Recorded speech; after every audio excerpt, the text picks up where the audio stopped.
ताबीज बना दी ओझा जी, अनुपमा यादव पट जाए। ताबीज बना दी ओझा जी, अनुपमा यादव पट जाए, पट जाए। ताबीज बना दी ओझा जी, अनुपमा यादव पट जाए, पट जाए। लागेले उझकास हो, लागेले उझकास हो, गावेले सुपर फास्ट हो, गावेले सुपर फास्ट हो, लागेले उझकास हो, गावेले सुपर फास्ट हो, गावेले सुपर फास्ट हो। दे दी ऐसन जड़ी की हमरा से ऊ पट जाए। ताबीज बना दी ओझा जी, अनुपमा यादव पट जाए। ताबीज बना दी ओझा जी, अनुपमा यादव पट जाए। ताबीज बना दी ओझा जी, अनुपमा यादव पट जाए। ताबीज बना दी ओझा जी, अनुपमा यादव पट जाए, पट जाए। ताबीज बना दी ओझा जी, अनुपमा यादव पट जाए।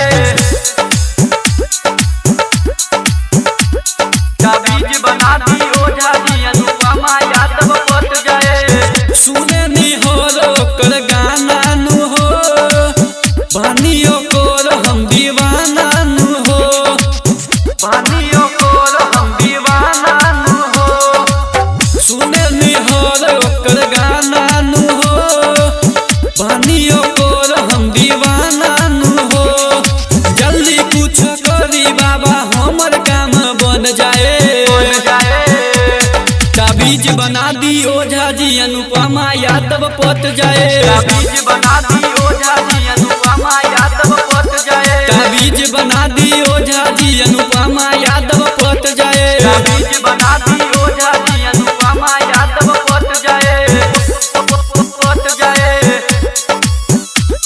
ताबीज बना दी ओझा जी, अनुपमा यादव पट जाए। ताबीज बना दी ओझा जी, अनुपमा यादव पट जाए। पूरा जिला में एक नाम नुबा, गायक के नंबर 1 शान नुबा, गायक के नंबर 1 शान नुबा। पूरा जिला में एक नाम नुबा, गायक के नंबर 1 शान नुबा।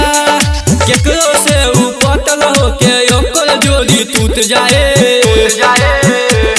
ताबीज बना दी ओझा जी, अनुपमा यादव पट जाए। ताबीज बना दी ओझा जी, अनुपमा यादव पट जाए। ताबीज बना दी ओझा जी, अनुपमा यादव पट जाए। ताबीज बना दी ओझा जी, अनुपमा यादव पट जाए। पब्लिक म्यूजिक रिकॉर्डिंग स्टूडियो, मरवारा चौक, सिंघिया, समस्तीपुर।